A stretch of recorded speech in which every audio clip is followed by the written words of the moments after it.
Is Mattel actually listening to their fans for once? No way. Are they actually listening to us right now? I cannot believe it seems that Mattel is answering each and every one of our wishes. Wait, no. That's taking a step too far, Disney Docket. They're doing a pretty good job, though, actually releasing cars that fans want. I have to be honest, I'm a big Piston Cup fan. I know a lot of people out there, I know a lot of you guys love the Piston Cup, especially the original race, from Dinoco 400 and the Motor Speedway of the South from the first movie. And I just love the pitties, the crew chiefs, the haulers, semis, and of course the racers. And so I'm so glad that Mattel is going back to the first movie all the way back in 2006 and still releasing new characters from that movie. So today, here we have the Gask-Its semi-cab, Dale Roofolo. So I'm so pleased to see this. Really, guys, I can't express it enough. I love the team members from the original Piston Cup in the first Cars movie, and I can't believe they're still releasing them. Like, I know they released last year quite a few pitties in Bryn Imagere, Mike Stockcar, and then before that, Megan Shifter. And then they kind of slowed down. They did have the sputter stop cab, but then, it kind of eased down and they pumped out a whole bunch of Cars 3 stuff that, I don't know, maybe we care about, silver cars, maybe, I don't know. But this, I'm so happy to see, and I cannot wait to bust him open. But first, he is in Case H of Deluxe of 2020. Along with Mr. Drippy. This is his first Thailand release, and I love his artwork there. This is actually the first Thailand release for every Deluxe in this case. Here's red. Now, Deluxes used to have 6 per case, but now they only have 4. And the 4th one is Mack here. So Mack's going to be the peg warmer that you probably see over and over and over again. I've seen a ton of Mack, but I've pretty much seen it fair amount or an equal amount of the other 3, even red. Surprisingly, he is being picked up quite frequently. So yeah, very excited to actually find this guy in the store the other day. I was so pumped. And so I actually picked up him, and there was another one there too, so I got 2. On the back here, you can see just Dan or Dale. I keep thinking it's Dan, but it is Dale. He's in the Dinoco 400 series, and you can see a picture of the Motor Speedway of the South race with Todd Marcus, Claude Scruggs, Hauling Gas, Dale Earnhardt Jr., Aiken Axler, Ruby Easyoaks, and Dirksen D'Agostino. I almost forgot Aiken's name there. After the Dinoco 400, a tiebreaker race is needed to determine the winner of the Piston Cup. I never quite understood this description because it's more pertinent to the LA International Speedway. Of course, the race between just Chick Hicks, the King and McQueen. Really, this description and the Dinoco 400 pertains more to the Motor Speedway of the South, which is not the tiebreaker race. But anyway, it's still cool to have. I feel like they've used this artwork position so many times and they just repaint it. Like, I'm pretty sure when Gray Semi was released, the Dinoco one, he had the same exact smile, the same exact pose. But alright, I'm not complaining. I'm just happy to get another semi-cab from the original Cars movie. And it's so cool, his name is a lot like Ruffalo, so it reminds me of Mark Ruffalo, who of course plays Bruce Banner, aka the Hulk, in all the Marvel movies, except for the very first one. Those who are true fans get that reference. Alright, I'll be right back with him all opened up.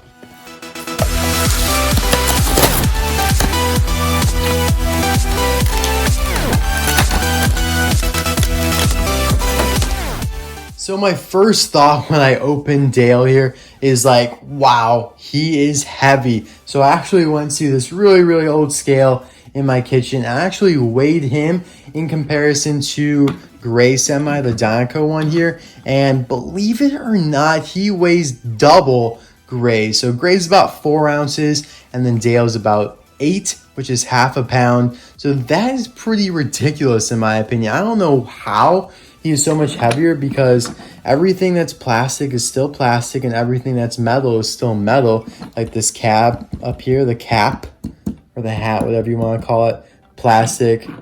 The notch here on the back, plastic. Tires, plastic. Smokestacks, plastic. Side finger is plastic. The only one thing is that he doesn't have a mouth plate that's plastic, but really that should not make, a 4-ounce difference. So the metal must be thicker. It's pretty ridiculous. You can kind of even see that it's thicker there. It's definitely at least 50% thicker in my opinion. That's what I'm seeing there. That's so interesting. So Thailand, amazing job here with Dale. I cannot believe that he's so much heavier. He feels like a deluxe. He actually feels like he's worth the $7 that they charge you because of how heavy, and he's, obviously kind of big. He wouldn't fit in a single packaging. So I'm really happy about that. Bravo to Thailand there, because he is made in Thailand.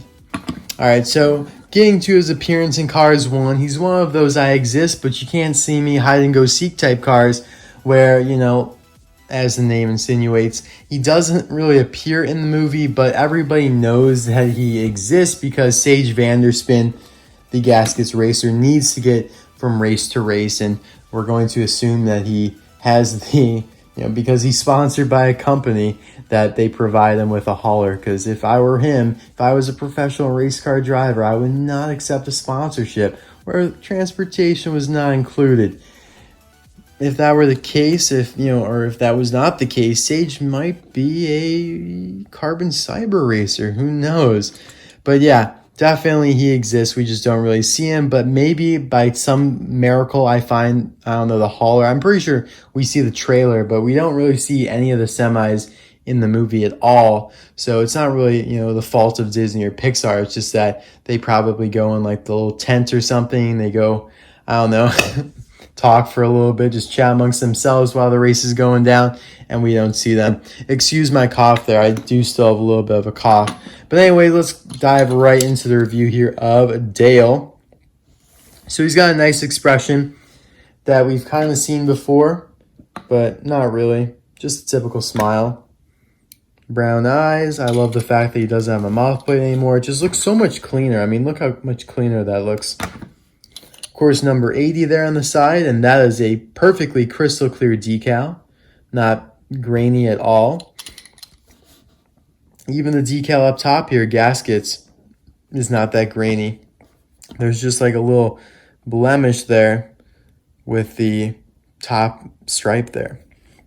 Cream-filled Gask-Its, the racetrack treat. So, of course, because this is the first gen of Gask-Its, they haven't removed that slogan at all. But once you get to Sage VanDerSpin over here, colors are different. They removed the slogan, all that stuff. But it's nice to appreciate the past branding because Gask-Its is one of my favorite sponsors, as I've talked about before. Because, for one, I mean, they didn't release Sage VanDerSpin until 2010. So 4 years after the movie came out, and you still didn't have him. And so he was, really built up in terms of anticipation. And also, I really do like the fact that they essentially put an ice cream sandwich on the hood of him. So that's so cool. But anyway, his license plate is KO6-29N. So that's probably somebody's birthday accompanied with their initials. So KN. And then a birthday of June 29th. Couldn't tell you who that is, though. It's probably just some random Joe Schmo in the office while some guy was typing up the license plate. They're like, yo, bro, when's your birthday? I'm going to put you on the license plate of this car. The mud flaps have the Gask-Its logo. Now, the one here on the right looks phenomenal. The one on the left does not look so phenomenal. I don't know what went on here, but there's like a smudge there. The racetrack treat does not look visible at all, but over here it's pretty clear. Look at that difference there. That's actually whack. That's kind of ridiculous. I'm not gonna lie. M49A, so he was produced in the 49th week of 2019 at the A factory. Of course, M stands for 2019. So this is the newest thing I have because my Cruisin' McQueen was 48, my Jonas Carver is 47. And now, as all semis do nowadays, they do not have the hull, so you can't put a hauler in there or a trailer. But the semis from past eras, like in 2010 and before that, they actually did have the hull. So if you bought a semi separately from the hauler, like they had No Stall and Octane Gain and Mack, you would still connect the hauler the trailer, which I did because I preferred the semi expressions over the hauler expressions. That's just something I did. And you can actually see that in my No Stall Jonas Carver's video because I do show both semis. But yeah, that's kind of a little side rant there. Anyways, we're just going to compare him to a couple other semis here. So here's Gray. He's kind of like a darker blue, more faded cyan. I don't know. Whereas Dinoco over here is a more vibrant sky blue. Let me know in the comment section below, what is your favorite semi-cab? Doesn't have to be just the ones I show here. So here is the canceled Easy Idle hauler or trailer, semi-cab, hauler, cab, whatever you want to call it. This is one of my most prized possessions here. It is a canceled car. He was supposed to be released back in 2010, but Mattel bit off more than they could chew. And unfortunately, he was canceled. You can see he's got the hole there, but this guy was actually going to go with a hauler, so he was not going to be released as a solo dolo semi, but their blues are definitely the most similar. Got a lot of blue semis. Here's Bumper Save. Wow, Bumper Save's making a little earthquake over here. Bumper Save's almost like turquoise, and you transition to like a lighter blue, or I don't know, this is a faded blue in my opinion. And just for laughs and giggles, here is my Gask-Its semi-cab. I always confuse these. I think in my live stream I said Gask-Its when I meant to say Gask-Its. And I confused some people. But this is another canceled semi-cab, another one of my most prized possessions here. Well, first of all, his expression is just like stunning. It's phenomenal. I mean, look at that. He is trying to get Floyd Mulvihill to the race as fast as Carly possible.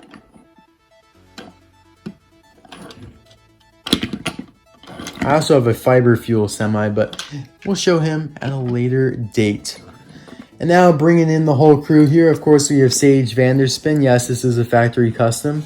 No need to point it out. Because if I had to get the real one out, I'd have to take everything off my glass table, take the cover off, take the Motor Speedway of the South cover off, and fish them out of there. It is kind of a hassle, I'm not going to lie. I don't like to complain on my videos, but I am so glad, like, oh my god, story time, real quick. So like I was just preparing all my stuff for this video. I'm like, all right, I'm gonna need the hauler from Jim Scavenger. I'm gonna need the crew chief from 4-wheel drive. I need the other racers. I need my canceled semis to compare. I need the Dinoco one. And I was like, I do be kind of needing Sage VanDerSpin though. I'm like thinking, I really hope I have an extra one that's not in the Motor Speedway of the South, because otherwise it's going to be a real pain to get him out. I'm going through all my jammers of loose cars, and literally I went through 8 and he was not there. I was like, you've got to be joking me right now. And then I found like one last jammer, and there he was. And literally I did like a little dance in my attic because I was so happy I had one. I have to do a video one day on like how difficult it is for me to reach my Motor Speedway of the South. I mean, it is my most prized possession, so I do kind of keep it under lock and key. Is that a Netflix show reference? Couldn't tell you. So bringing in the rest of the crew here, we have the custom crew chief from 4-Wheel Drive 7. I did review this guy many moons ago, so I'll put that link in the description below along with the card suggestion pop-up in the top right-hand corner. I really do like this custom for sure. It's a little dark, but I like that contrast though. Now here's the custom hauler from Jim Scavenger. He did a phenomenal job with this. I may review this hauler in the future, but yeah, it's based on the Cal Weathers hauler, so that's why the hat here is dark blue, but it actually really fits in well with the Gask-Its. I mean, especially if you have the crew chief there. Creates a nice contrast for sure. There's the trailer. Now we're going to see here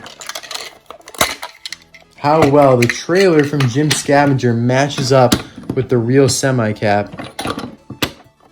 So the blue is a little off, but it looks pretty good. Like, I mean, just look at that. Pretend that it actually fit. Not bad, not bad. Alright guys, thank you so much for watching this video. I hope you enjoyed it. I'm recording this at like 2 in the morning. So you get a little goofy Disney Docket when he gets a little tired. We'll bring in Rex Rebler here. Now, hopefully there's no controversy like there was with the Sputter Stop cab as to whether Dale pertains to Cars 1 or Cars 3, because it's so clear that it's Cars 1 for the Sputter Stop. I think his name was Dan Holland. Was it Dan Holland? I kind of forgot about that. But either way, Dale here definitely pertains to Sage VanDerSpin, not Rex Rebler, even though the designs are kind of similar. Trust me, he is a Sage guy. He transported Sage and not, well, I mean, I guess he could eventually, get promoted or whatever and stick around for when Rex comes along. But, I mean, being in the Dinoco 400 series, he is definitely Sage's hauler. But anyways, thank you guys so much for watching. Let me know in the comment section below what semi-cap is your favorite. And I will see you guys soon for another video. Bye now.